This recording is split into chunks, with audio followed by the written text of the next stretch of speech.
Call the Jasper County Planning Commission meeting to order. Ms. Wagner, the media have been notified. Yes, sir. We'll have Dr. Foster lead us in our invocation and pledge allegiance.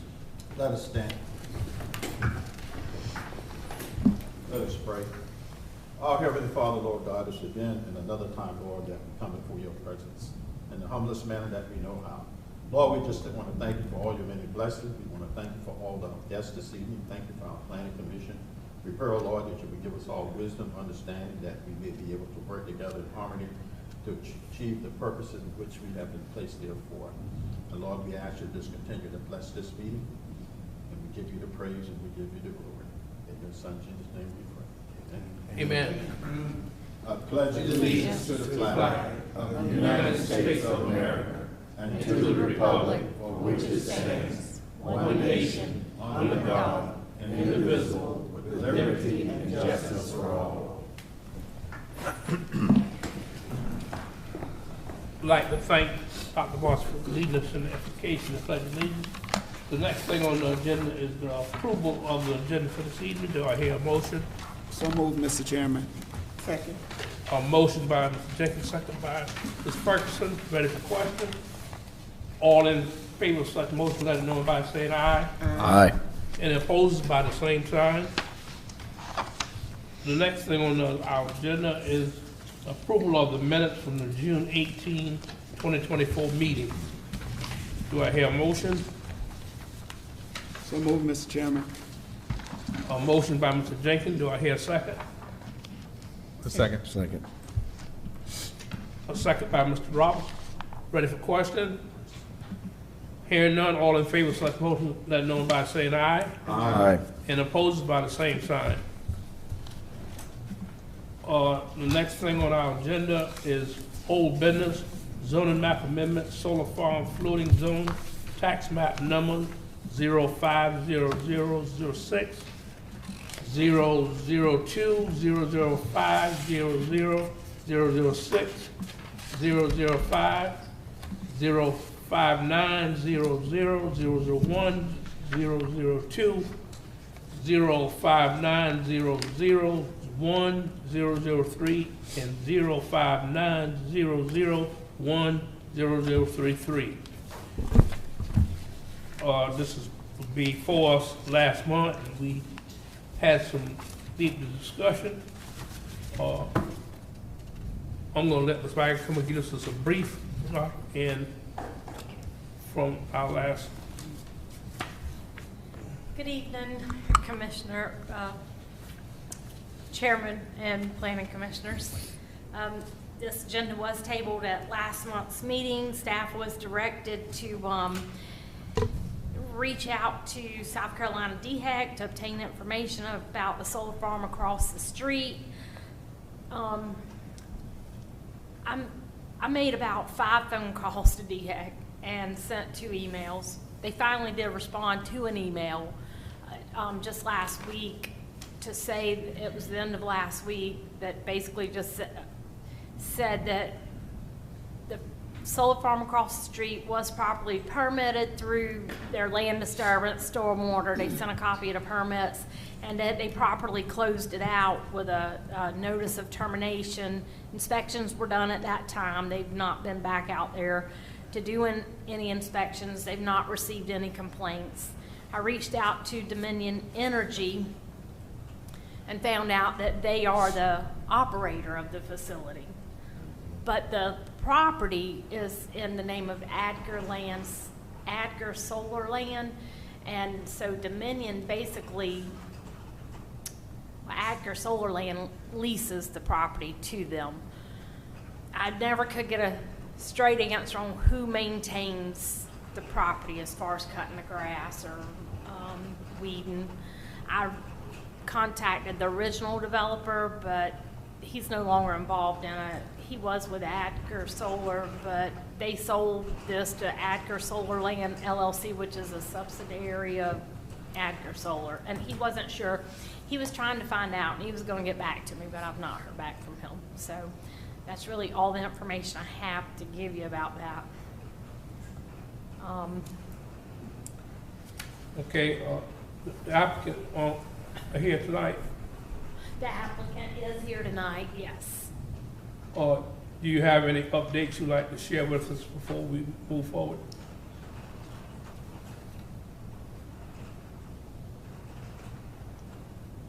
Planning Commission members.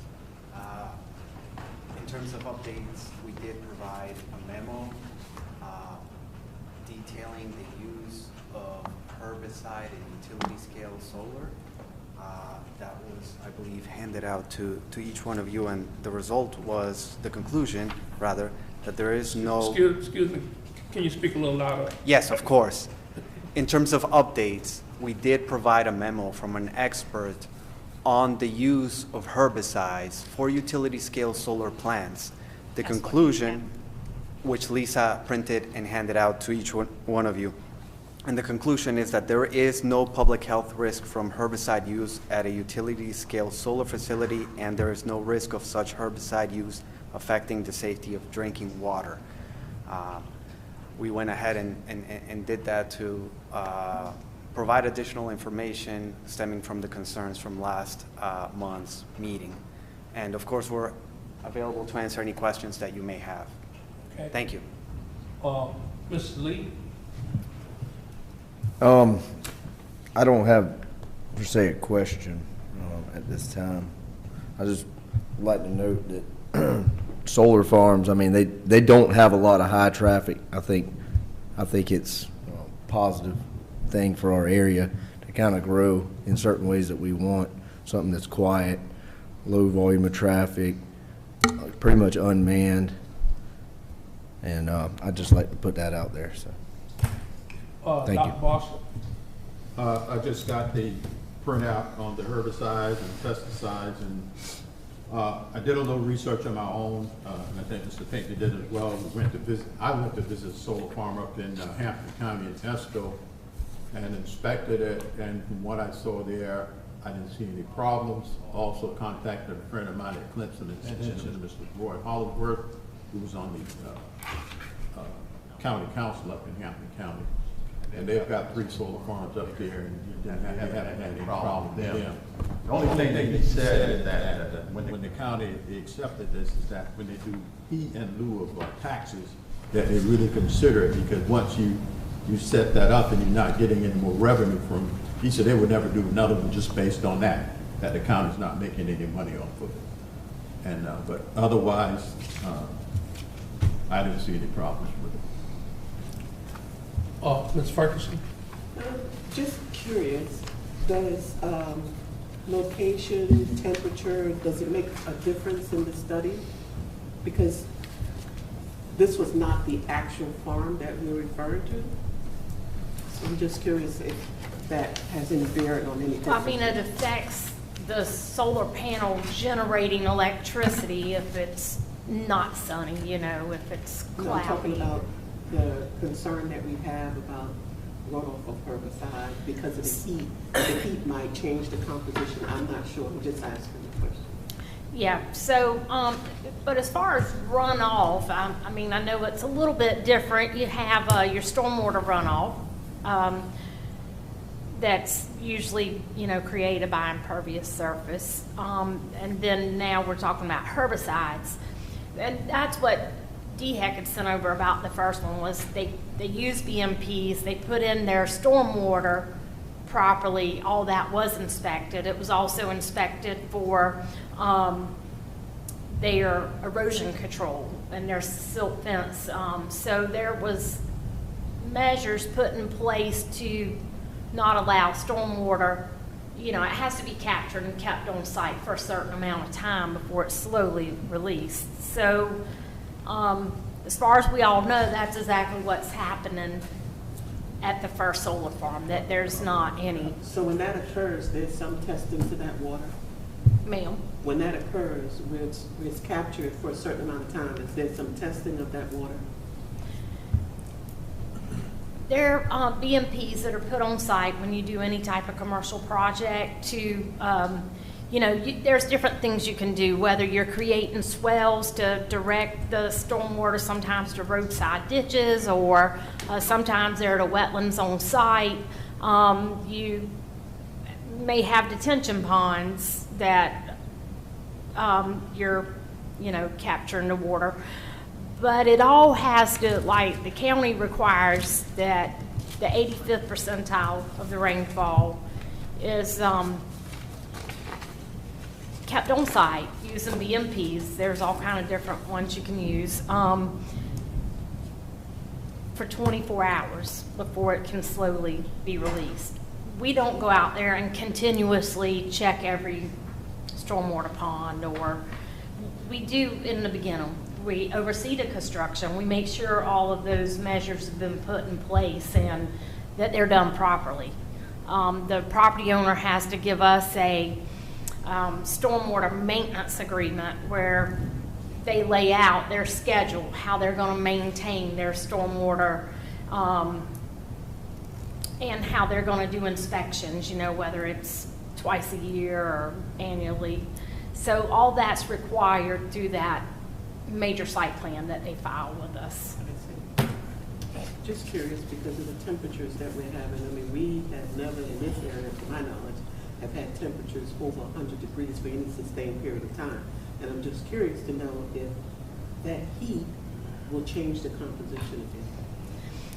One thing I did verify for sure, if they use like a real high level chemical, they're required to you have to get a permit or an approval. I think it's a permit they give. They did send some information about that from DHEC.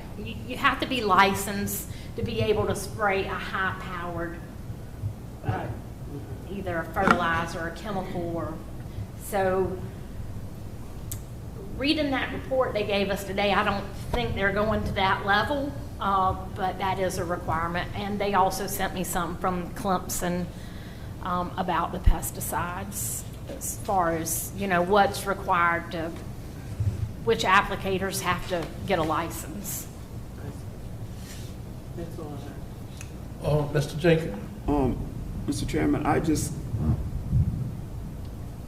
I'm just concerned about the strong objection that the citizen has against this project, and that's just my concern. Thank you. Mr. Robinson? My only comment was still I would have liked to have seen that second parcel that was kind of up in the air, that we didn't really know where the meets and bounds. I mean, that is the only thing I had any concern or issue with, but after Lisa gave us the rundown that the solar farm floating zone would still apply to that parcel regardless of what it becomes, and then obviously it's going to have to get established from a legal and permitting process if this zoning change goes through. So I really don't have any further comments or questions. I do want to say that I know we've had some candid discussion, and I feel like sometimes we get on some rabbit trails that are certainly worthy of talking, but sometimes it's hard to apply them to our decision on making a potential zoning change. But even though government agencies can fail us, we saw one this week where a government agency failed hard.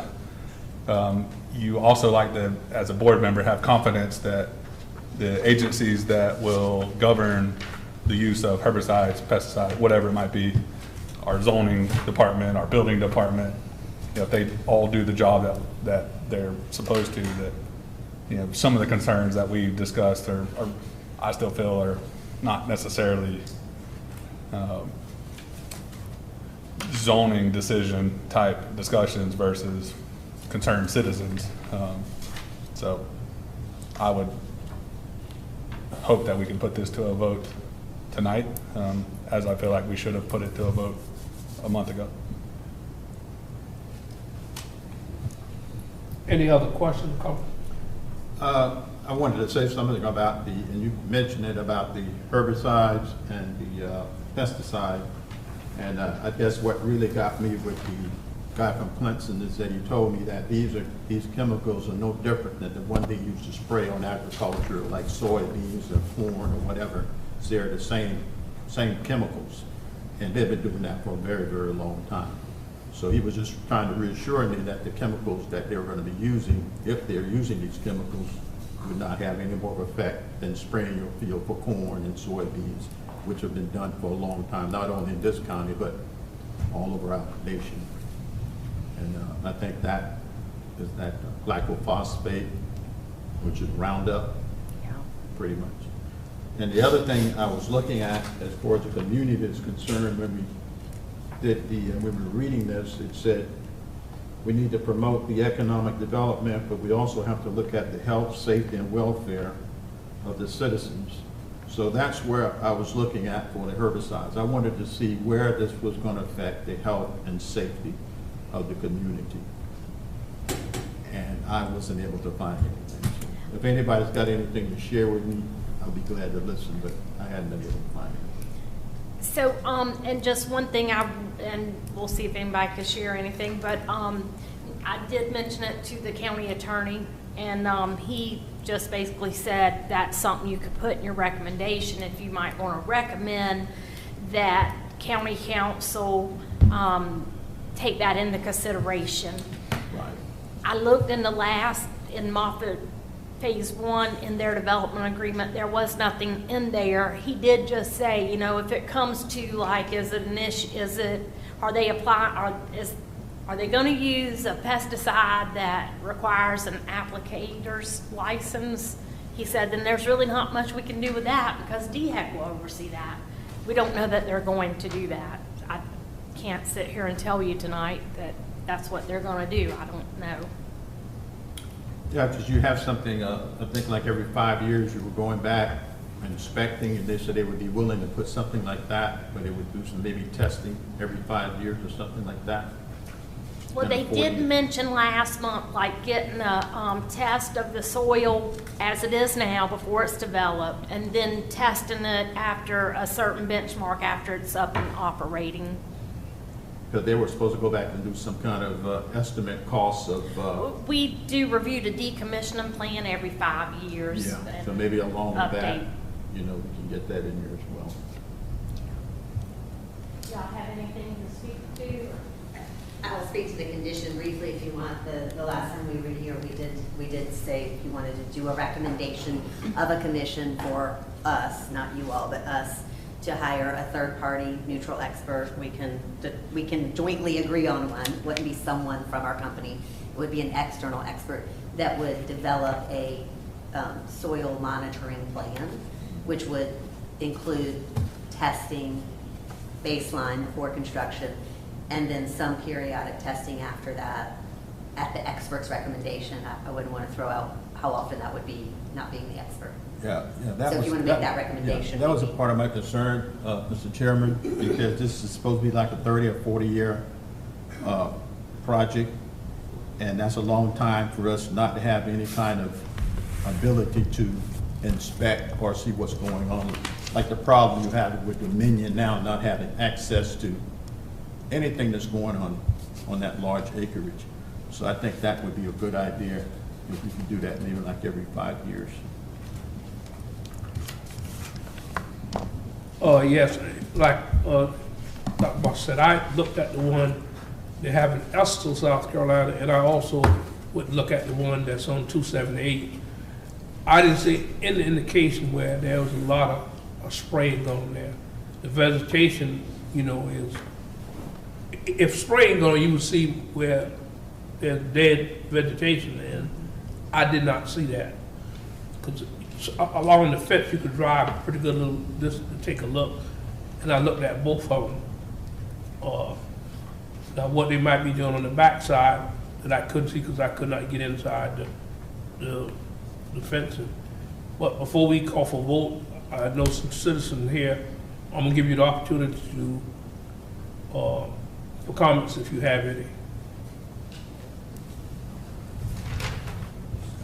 Come to the mic and state your name. Yes, my name is Don Brandt. I live on, at the end of Langstonville and Vineland Road, so within 3 or 4 miles-ish of, I think I just realized that there was a meeting tonight when I went by and saw the sign, first time I've seen the sign, so you have to forgive me for not being prepared, but I appreciate you letting me speak. And what I do say is, off the cuff, but also Partially, I was here for the other project, Dominion. What was that, some 4 or 5 years ago? Correct. 1,000-ish plus or minus acres thereabouts, out on 278.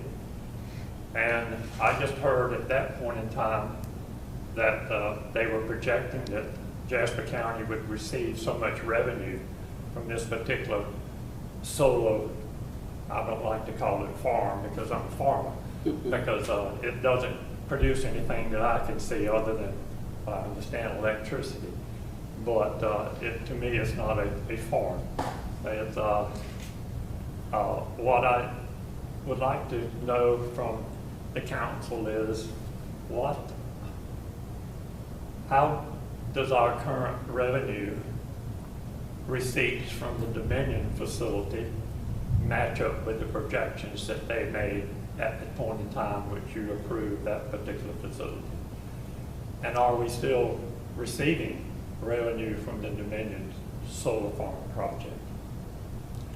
A follow-up question to that is, if that is the case, what benefits do we as a local community receive from the revenue which is produced locally in our community relative to be placing it into the general fund, Another chair.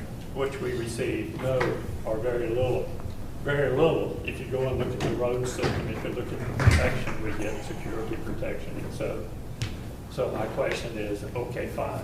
We have this facility in our area. We don't know what it's generating as far as other than electricity, but other people are receiving the benefits from it. It's in the rural agricultural overlay, I think. Is that correct? It's in a, it's zone rural Current. preservation and Rural by the, preservation. it's not an overlay district. Okay, but- so we're in rural preservation now, so we're taking it to commercial? No, it stays rural preservation, and the solar farm floating zone, it like just floats and lays on top of it. So that's the the overlay under, then, is that correct? it's just like an overlay, yes. It's an overlay, Yes. okay. So then here we have rural preservation, And that'll stay the same, the baseline zoning. and I have been told, because I've tried to do things on my property where I have rural preservation, I was not permitted to do certain things because it took up so much, an acre on 180 acres, and I was not permitted to have more than 1 or 2 residences on that. And here we're blocking out how many acres? 450 acres. More than that, I think. Well, let me see. I've got it right here. It's, Here we're blocking out 450 acres. 450. For 30 or 40 years under rural preservation. And how does that benefit a rural preservation mindset when we're the ones that are, or will be suffering, maybe suffering, not only this one, but the possibilities of others coming in likened unto that. And it'll be another rural preservation, and we'll have no more rural preservation agricultural property, but we'll continue to have more solar farms, which can't be planting corn and cotton and soybeans and raising cattle, which I do, and pigs and all of that. So the first question is the revenue. Are we still receiving revenue from Dominion? Will we receive as a county revenue from this particular project? And if so, where will that revenue be? Will some of it be dedicated or designated to the community for road improvement, for policing, for security, and for EMTs? So sorry that's off the cuff, but hopefully that will alert you to some concerned citizens, which I just heard some local neighbors of mine to express this way. Thank you for hearing. Thank you.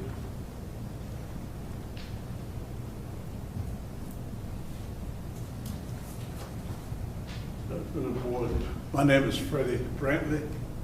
I have 2 concerns. Once you understand you need to change the zoning area. Once you change the zoning for the area, is that going to impact the question that's just going to impact that 140 acres, or it going to do that to the community? The zoning is not being changed. Oh, well, it's not really, it's a floating zoning, but it won't have any impact on the zoning that the resident, there, what they already is. So that's what I'm saying, so open the gate for everything, all the other industry to come in.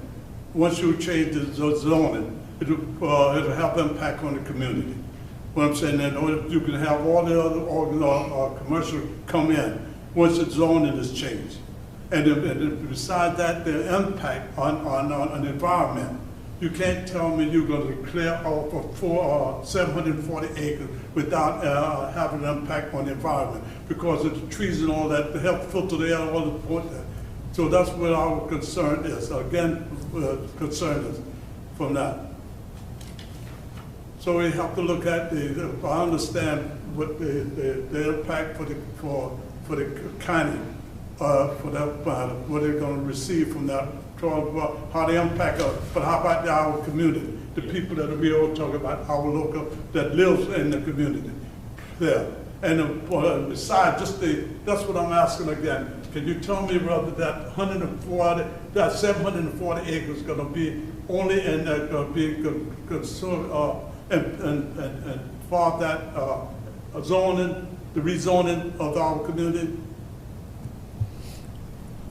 It will not impact, if it's changed, the zoning that the community already have.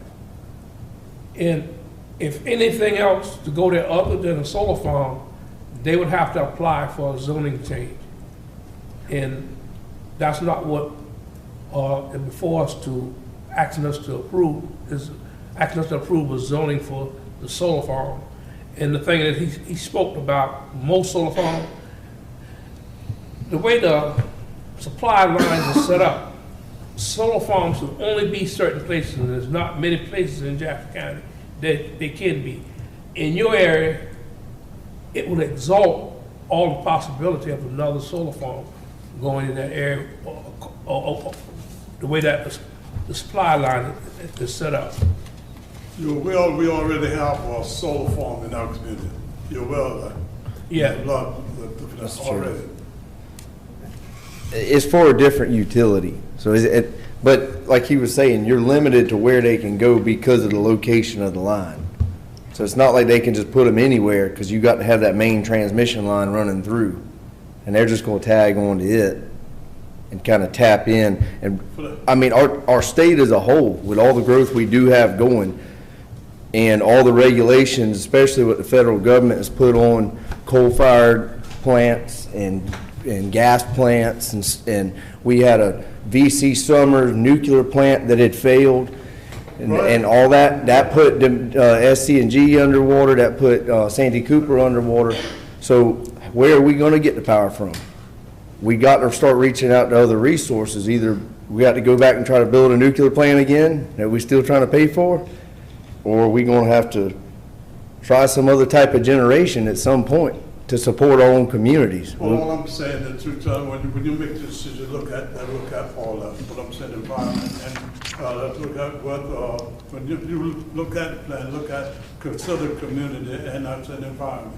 Yes, sir. And again, I'm concerned about the zoning of that's only the 740 acres only we have the zone. But I was glad with the chairman that point out that if anyone else come in within others in the community, would have to come back to the planning board to get permission. Is that correct? Yes. Yeah. Thank you. And does that zoning change, does that only last the duration of the project, so 40 years? From there, it goes back to rural preservation, is that correct? It's still rural preservation. Well, it still is, but I'm solely at that So point. the overlay zone only allows solar farms. So with the overlay zone, there's nothing else that can go take place there. If, let's just say in 25 years, they decommission the site, and then it'll just go back to rural preservation, and the land's still usable. Right. So that's how that works. It's not like any other type of commercial could come in. But it is a commercial. It is a commercial, electricity that's right, producing it is. Plant. And they have Like to, the gas plant on the it is, road. that's correct. That produces electricity, Yep, and it's a plant. yeah. The same thing, it's not a farm. It doesn't grow soybeans and squash and cucumbers. It doesn't do that. That's the terminology that's used for the large ones as a solar farm. And I would just say, if you really want answers to your questions about the revenue, it would be best to file a Freedom of Information request with the attorney, because even I can't answer that. I'm just not involved in the financial part of it. But will this project generate revenue for Jasper County? It will, and it does. I mean, compared to what they pay now, it's just don't even know if it's $100 in taxes. You know, that's what. My understanding is that's about what it will pay for in the future. So you will agree, when I had a discussion with you earlier. Yes,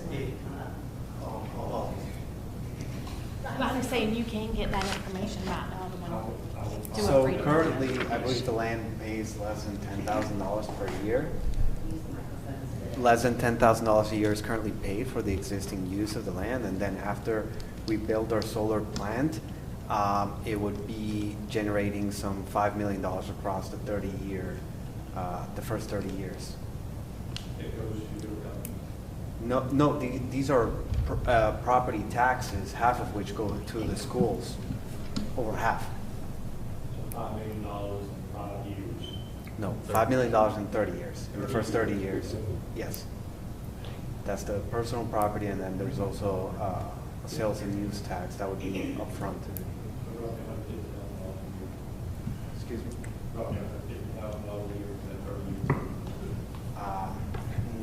I don't really recall how it shakes out, but it is $5 million over the first 30 years. Well, hearing that conversation, that does remind me that the first solar farm, they were set up to pay about $330-something thousand a year Per year.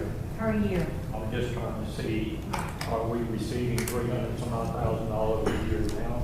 I would think Based so, upon but it goes to the that finance department. I will so- file the freedom of information to see if likewise that we can magnify $5 million over 30 years for the county. Thank you. I'm sorry. Any more from the commissioners, any more questions or comment? They talking dollars and cents, and this is not something that the planning commission usually deals with. This is arranged by the county council. That's They work out right. these deals. That's right. Okay, we just do zoning and rezoning.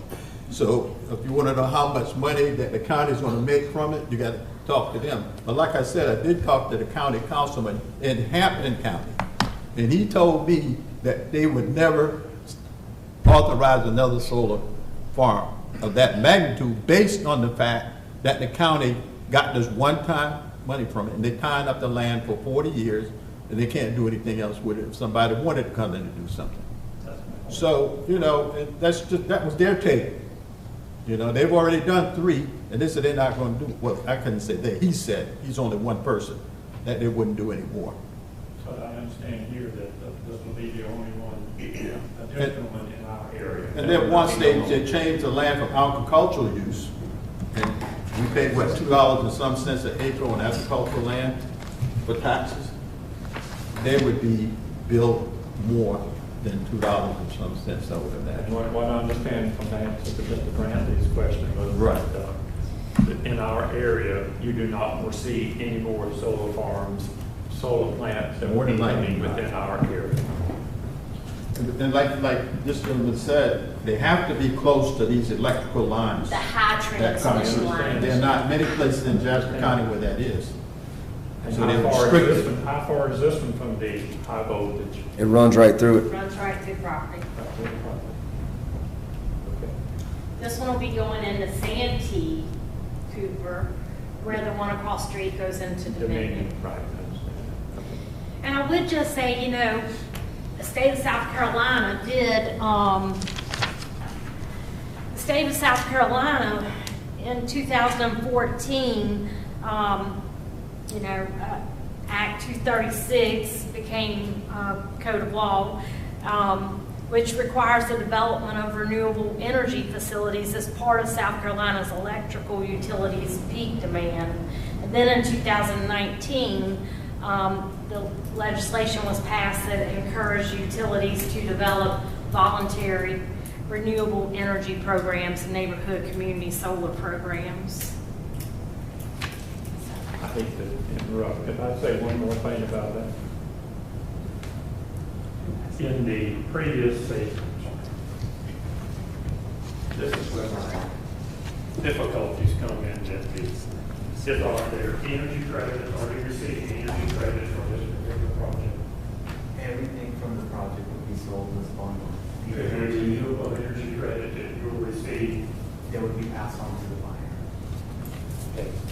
Because the other project, what happened was there was a renewable energy credit, REC, that was attributed to that. And what happened was, in Charleston, there were chemical companies that went out and bought these RECs so they could increase the production of harmful chemicals that they were producing because they couldn't get the regulations or couldn't get the permission elsewhere. So they tapped into Dominican to be able to use their energy credits to be able to boost the production of harmful chemicals at their chemical plants. Now, I am assured that you're not going to be doing that, is that correct? You won't be selling renewable energy credits to chemical companies that produce, although, did y'all know that? Although we're producing clean energy through taking in sunlight and converting to electricity, what happens on the other end, you're permitting, or they were permitting, the chemical companies to boost their production of harmful materials and harmful environmental impacts on the residents of Charleston. I just would like to ensure that that does not happen here, or us to be passing that environmental burden from us to others. Sorry again, and thank you very much. There's no further discussion. I'm ready to entertain a motion. I think that you have a valid point that there are some issues that the zoning commission really doesn't fall in our jurisdiction, but we cannot ignore the community's concerns. So we have to do some due diligence and at least some investigation on their concerns. So I think that's why last time we didn't do a vote. But this time I think that we should recommend that, of course, the soil testing that they suggested as part of our recommendation to the council. And note that there are some concerns in the community about the energy being sold to other companies to do other stuff with. And I'm not sure how I can package that into our recommendation. I didn't get that last part about, you saying like them selling energy to somebody to be able to produce something like. What like Mr. Grant, is it Grant? Brent, is on Brent, Yeah. B-R-E-N-T. He indicated that there was some issue with, REC, if you go look at REC, it's a renewable energy credit that they sold, that Dominion sold to chemical companies. that there is some concern. Well, and maybe I'm misunderstanding that because once you produce electricity, anybody who wants to buy it can buy it and do whatever they want to do with it. And then there's another regulation authority that will control what they produce. But as far as the energy that they're producing, I might want to go out and build a crack house somewhere. You got to sell me that energy regardless of what I do with it. And then it'll be up to law enforcement to come and make sure that I'm not doing these illegal things or these bad things. They have no control over who buys that and what they do with it. I mean, that's what I think I heard. No, sir, that's I didn't quite know what I correct. heard. Because this was an additional income which Dominion received directly from the industry, the chemical industry.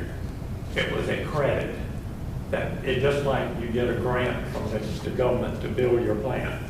They got this grant from this particular company called a REC, Renewable Energy Credit, which was not even associated with the electricity that was sold. It was a gift. Just like you go out and you have a wetlands, and you can you can buy credits to remediate your wetlands. It's the same thing. You buy over here the ability to be able to utilize your wetland over here. There's no soil transfer. It's just a transfer of credit, if you understand. We do it all the time. You transfer, I pay you for the credit to be able to use my wetland over here. They, being the chemical companies, were saying, okay, I'll give you money if you then give me credits for this renewable energy source, which I can then take and give to the authorities to boost my production on my plant. So there's no electricity involved in it whatsoever. Okay. I'm sorry if I misled. Will you restate your motion? We'll get it from the tape, but, I'd like to make a motion that we pass this with a recommendation to council indicating that we do have the soil tested periodically, along with another program that you mentioned that occurs periodically. Now, what other program? Sorry, I can't follow. You mentioned that there was something else that is done every 5 years. I'm sorry. That'll be in the development agreement. The county council will require it. It's a decommissioning plan. Okay, so. And that's part of our ordinance. So. Along with the decommissioning plan, that they also do the soil testing to be sure that there's no contaminants or anything in the soil. If I may make the recommendation my recommendation would be that the recommendation be that the council consider a condition that requires the applicant to develop a soil testing plan. Okay. That would be, I think That's that's good. good, clear language. Yes. And as we talked about, go out and get an expert, so that's up to the council to actually apply it, but I think that's the word you're looking for, if you are to interject. Exactly. So the recommendation would be that the applicant engage an expert to develop a soil testing plan. Heard the motion, do I hear a second? Second. Motion by Ms. Ferguson that we recommend a favorable recommendation with the county council having a testing plan put in place. And second by Mr. Lee. All in favor by show of hand? I got a question. No, really. My question is this, the timber has been cleared from the land? I don't think so. No. That's the question. I do not believe that it is. All right. It is in the process of being timbered All by right. the timber management. There's something in the decomposition plan that said if the timber hadn't been cleared in more than 2 years, and the decomposition, when you ready to go away, you have to replant this area with timber. I don't know if you saw, it's in our regulation. With timber, in not the grass, not decommission vegetation. or in our ordinance. It's in ordinance, it says the decomposition. It's in the ordinance. It says with timber, not vegetation. Don't let me try to find it, Bruce, it's in there. Look at the part where we get into decomposition, decommission, rather. There we go.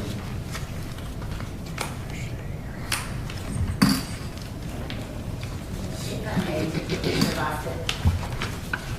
If you have the decommissioning plan, if you look at page 8 of 11, I think that's the language you're talking about, I'm not sure. It's with respect to revegetation in section 5.1. I'm looking at section 8, 7.6, decomposition. Okay, Decommission. that's the solar But farm. you're in the ordinance, not our decommissioning plan, I think. Yep, that's what he's referring And to. it I says, think. if the property has been timbered within 2 years of the rezoning, original condition means replanting with timber,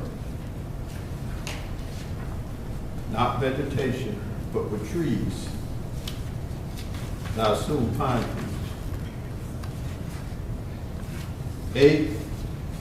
8:7.6. I think it's the very last statement in your, where you say it says 2 year. Yeah, Is that so it's right? talking about the restoration of the site, Yeah. to its condition prior to development of the solar farm or such other conditions approved in the concept plan or required in a development agreement if the property has been timbered within the 2 years. The original condition means replanted. What they're trying to say there is it needs to go back to its original condition, like, the point is, if it was timbered, when they're done with it, it's not to be restored back to just be an open piece of property, it's to be planted with timber. And then they addressed it in the decommissioning plan. Okay, so once they decommission it, since they're just cutting the timber, it would be replaced with timber. Am I understanding that right? What it's saying is, the decommissioning plan, what they're trying to say, you know, some of that, no offense, language was written by an attorney, and so it's not as easy sometimes for the layman. I thought it was pretty clean. But what they're saying is, if you went in there and timbered it, and then, like, say the owner timbers it, and within 2 years they come in and develop it, and they're saying, oh, well, the site was cleared, it was a cleared site, so you can't restore it back to just a cleared site. It's going to be restored back to how it was 2 years prior to the solar farm being. But it would apply to this site since it has not been timbered, Right. and they're about to. Well, in the language, this is for that same purpose, that if it had been cleared and nothing happened for 2 years, then when it's developed, they don't want that person to claim, but the site was cleared, it didn't have any vegetation on it, it wants the timber to be planted. Could you read that last thing on there? If the property has been timbered. If the property has been timbered within 2 years of rezoning to the solar farm floating zone, original condition means replanted with timber. Decommissioning will be required following a continuous period of 12 months in which no electricity is generated by the facility other than for mechanical repair replacement. But what it's getting at is above that one sentence is trying to explain the rest of the paragraph in where it says, unless otherwise agreed by county council in its concept plan or development agreement approval process, the applicant must provide a decommissioning plan signed by the party responsible for decommissioning and the landowner, if different, that describes the anticipated life of the solar farm, the estimated decommissioning costs in current dollars, the method for ensuring that funds will be available for decommissioning and restoration, and the anticipated timeline and manner in which the solar farm will be decommissioned and the site restored to its condition prior to the development of the solar farm, or such other conditions approved in the concept plan or required in a development agreement. And then it's saying, if the property's been timbered within 2 years of the rezoning, the original condition that it just spoke about, that you're gonna decommission to, that means replanted with timber. That's what I thought it said. Yeah. Does their decommissioning plan state that they're replanting timber? I think that's exactly what she was gonna point out to you, but I think it is in section 5 something. Page 8 of 11 of the decommission plan at 5.1, but to be clear, and this is what we were looking to make sure, I do believe that this section of the ordinance, Lisa, is contemplated in the development agreement with the council. Yeah. And so what our decommissioning plans indicate is that it will be replanted with vegetation. It does not state that it will be replanted with mature trees or timber. So I don't want the record here to reflect that it will have timber replanted on it, because I don't know in fact that is what will be replanted. It will be stabilized, it will be revegetated by the decommissioning plan. To Commissioner Bostic, I don't want the record to reflect that it's going to be, covered, replanted with trees in 30 or 40 years, because I don't know that that is the case. But it will be capable. We could amend the motion, since it's in our zoning ordinance, that the county council require it to be part of the, because it sounds like the way that was read is it's really up to them to work hand in hand with the applicant on the decommissioning plan. And this county requires a development agreement for every solar farm. The other one and this one, that's what we were told from the beginning. So the council is negotiating the development agreement, and it does address things like this decommissioning. Exactly how it shakes out, I don't know sitting here today because it's not true.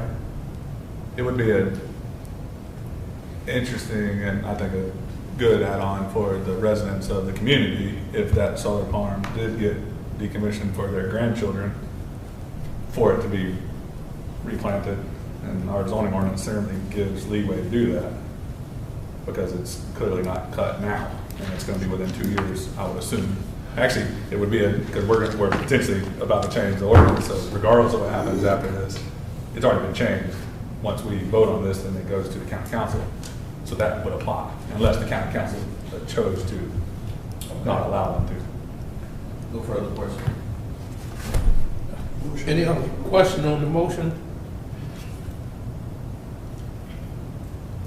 Too late now. Motion on the floor. Okay. Any questions that got to come from the commission? Any questions from the commission? No, sir. Are we ready to vote? All in favor by show of hand? Who oppose? Or have 4 for it, 1 against it? So the motion is carried. Did Mr. Jenkins oppose? Yes. Okay.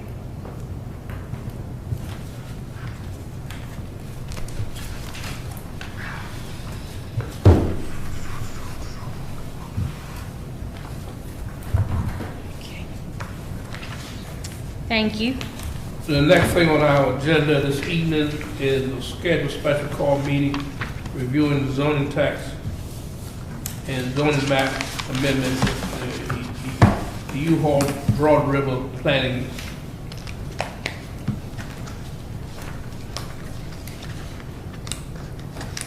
I would like to propose that, that we have a special call meeting July 30th, if that suits you.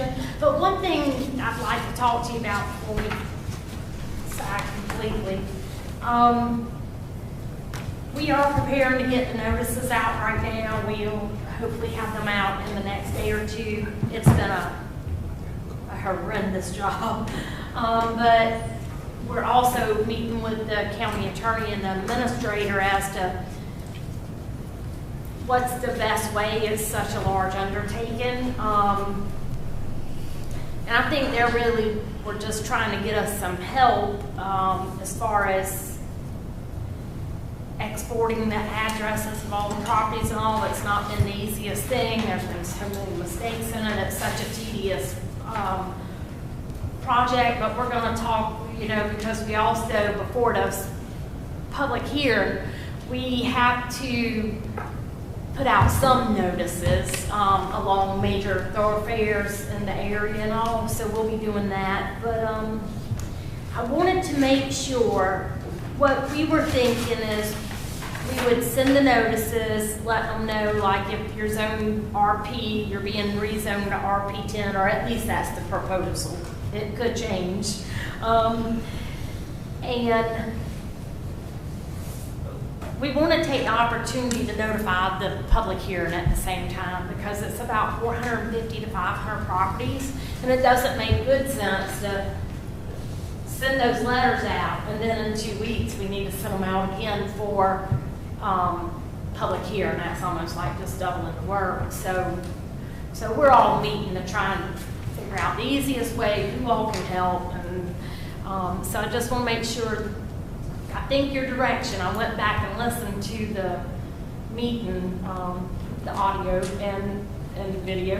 And y'all basically said that you just want to make sure that people were notified. And I just want to make sure we're all on the same page. Yeah, well, that's a very large intake and a major change to the property in that area. I know back in 2007 when we developed the zoning ordinance, it wasn't just done in a short period of time.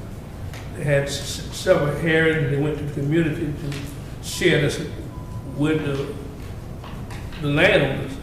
And I know they had the moratorium, but it's sort of moving kind of rapidly for the citizen not to know. Well, I think the majority of them know. I know I've talked to several people last week who somehow they've heard. You know, we have a whole page that's been dedicated to it since last year. So I think everybody's pretty much been engaged. Everybody does seem to know whether The ones they like it or the don't. ones that is for it, it's in that group they know, but the ones that are not for that, Well, no, I spoke to a man last week. He lives out by the Lost Point or Boyd Creek, and he has a whole bunch of acreage. And he came to the council meeting last night to kind of speak against it, although it wasn't even up, because he heard about it. He knew about it.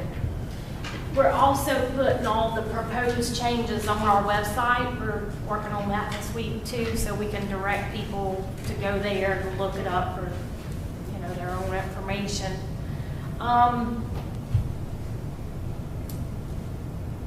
We don't have to meet on July 30th. If y'all want to push it back, we can. I think we're going to try to shoot for the public hearing on August 19th before the county council.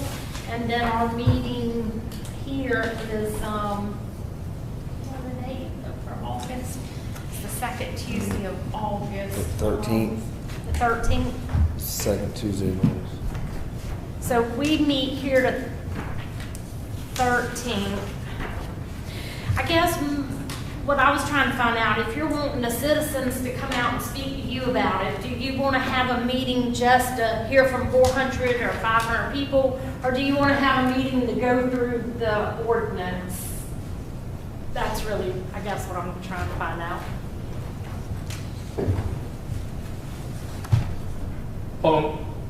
and you proposing the 30th of July.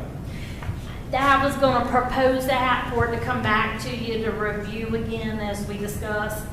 If you want to, like I said, if you want to push it back into August, we can do that too.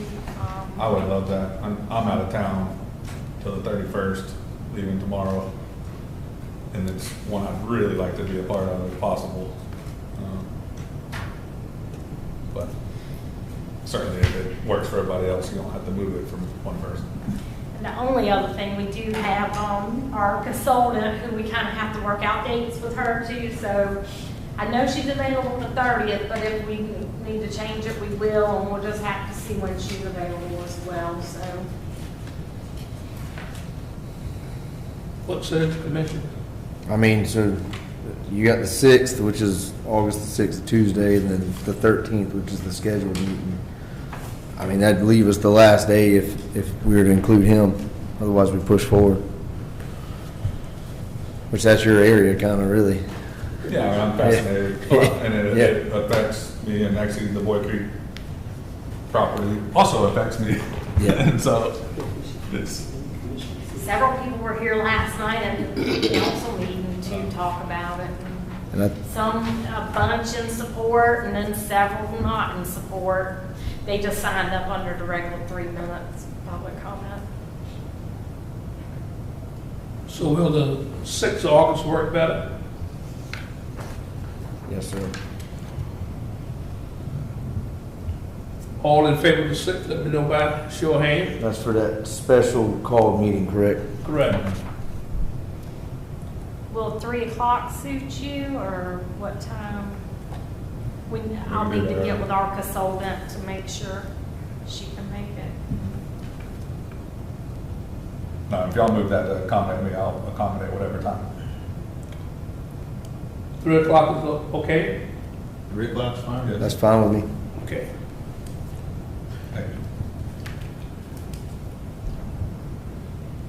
you. Lisa, Ms. Chairman, may I ask a question?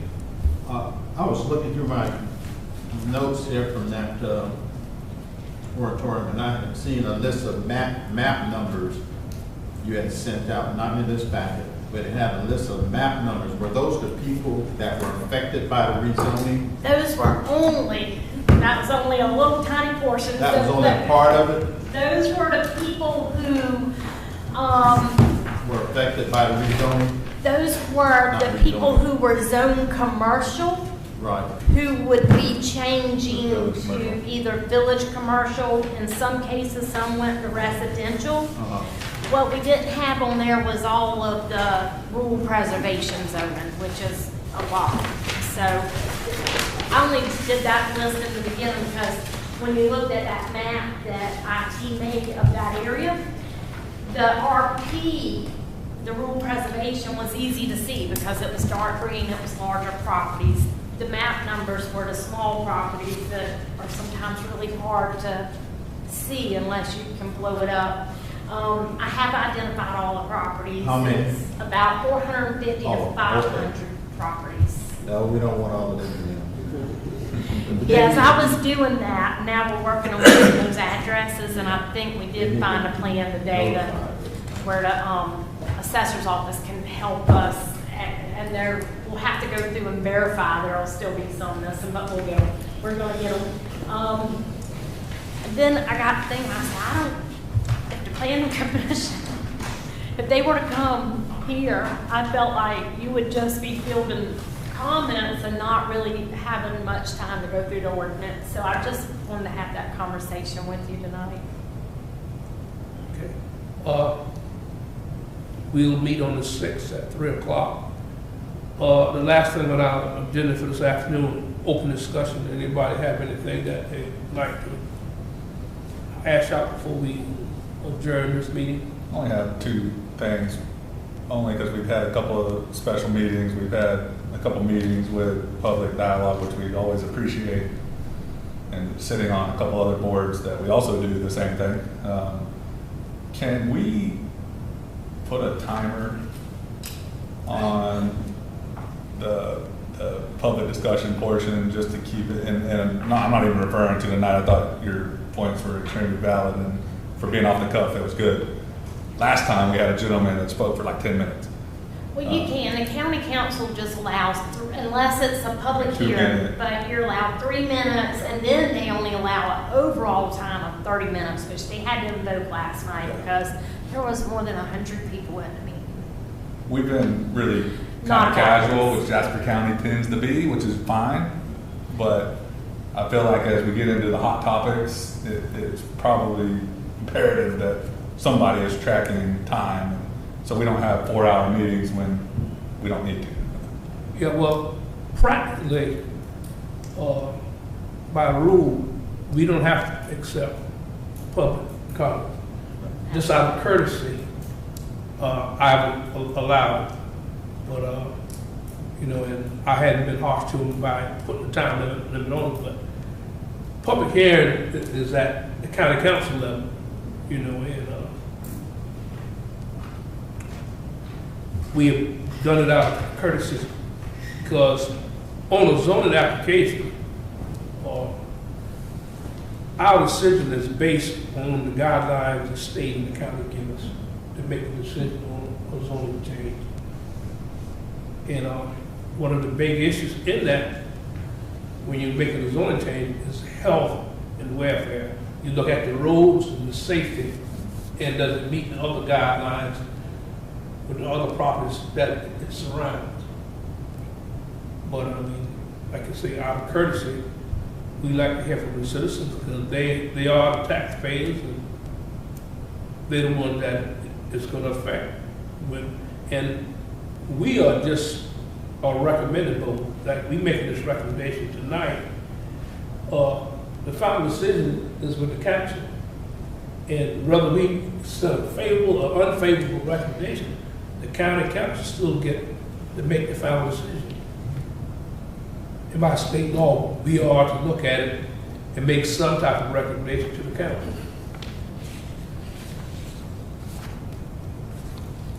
But we can give that deep consideration to manage our time, because, you know, I just have a feeling we're gonna get more heated zoning conversations as this moratorium gets lifted, and it'd be good to just go ahead and establish the process offline even to allow that to happen, and keep it orderly. Like I said, we had a 4-hour meeting last time. That's fine, but it probably could have been shorter had we put a limit on the total duration and certainly the individual speakers. Just a thought. That was my first comment. the county council had to slap our hand, but they may recommend us to not accept public comment. But Ms. Wagner, check on that, and we'll work out what we need to do if we continue to do public comment. And I'd like to say also that, in line with what Mr. Pinckney said, we're just a recommending group to the council.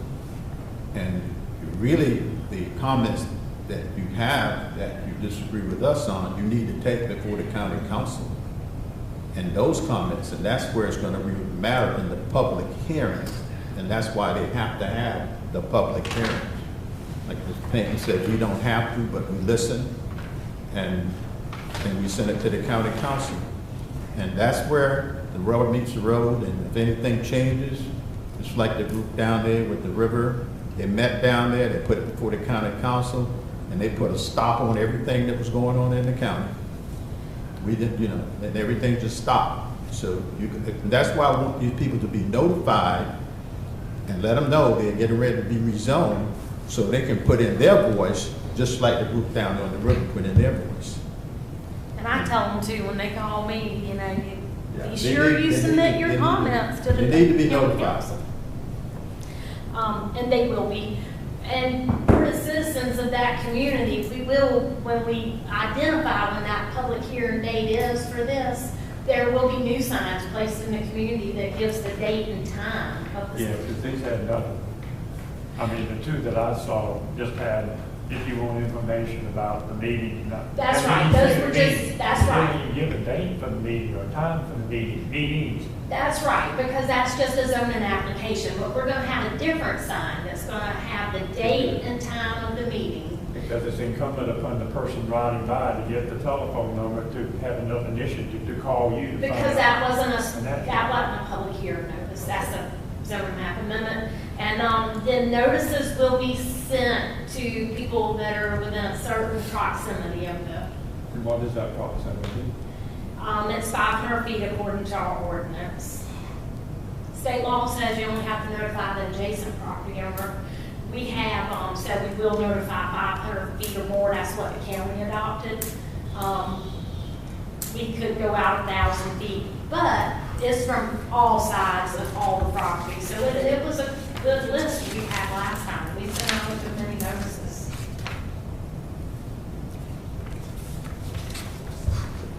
if there is no further questions, comments, I'm ready to entertain a motion that we stand adjourned. I so moved. Motion made.